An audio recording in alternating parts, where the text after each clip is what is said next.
পেছনে বসে আমাদের তদন্তকারীরা তাদের সাথে কথা বলেন এবং কাচের দেয়ালের বাইরে তার আইনজীবী বসে সব কিছু দেখেন।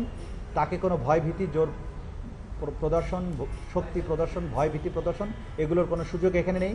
সম্পূর্ণ আন্তর্জাতিক স্ট্যান্ডার্ড মেনটেন করেই তাকে জিজ্ঞাসাবাদ করা হয়।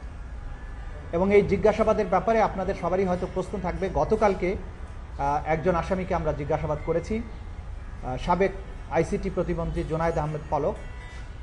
সে অনেক তথ্য আমাদেরকে দিয়েছে, যেগুলোর ব্যাপারে আমরা তার নিজের কাছ থেকে যেমন পেয়েছি, পাশাপাশি অন্যান্য সোর্স থেকেও যেটা পেয়েছি, যে জুলাই আগস্টের এই অভ্যুত্থান চলাকালীন সময়ে ইন্টারনেট বন্ধের যে নাটক করা হয়েছিল সেটি কোনো দুর্ঘটনা ছিল না। খায়ের টাওয়ার বা কোন টাওয়ারে আগুন লেগেছে এগুলোর কোনো ব্যাপারই ছিল না।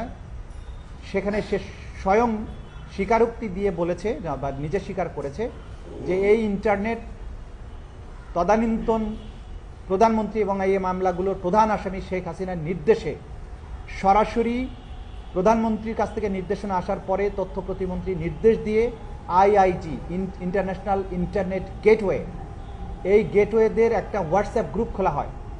সেই গ্রুপে সরাসরি নির্দেশ দেওয়া হয় ইমিডিয়েটলি ইন্টারনেট শাটডাউন করো, এবং তাদেরকে এটা এনশিওর করতে বলা হয় যে করার পরে আবার জানাও যে ইট ইজ ডান। এই তথ্যগুলো আমরা বিভিন্ন সোর্স থেকে পেয়েছি।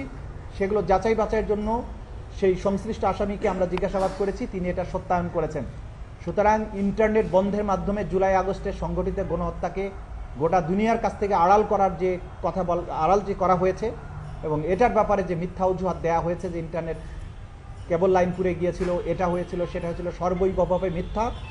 সম্পূর্ণ প্রধান যে নিউক্লিয়াস শেখ হাসিনা তার নির্দেশে, তার পরবর্তী কমান্ডার জোনায়েদ আহমেদ পলকের পরবর্তী নির্দেশে এই ইন্টারনেট প্রোভাইডার যারা আছে, বিটিসিএল আছে এবং বাংলাদেশ সাবমেরিন কেবলস পিএলসি, এরাও চিঠি দিয়ে জানিয়েছে যে তারা কার কার নির্দেশে এটা বন্ধ করেছে।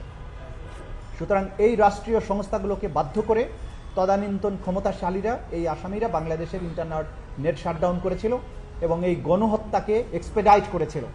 এই তথ্যগুলো আকাররূপে আমরা পেয়েছি, এগুলোকে আমরা ফর্মুলেট করছি এখন, এগুলোকে আমরা বিচারের উপযোগী করে কোর্টে প্রেজেন্ট করব।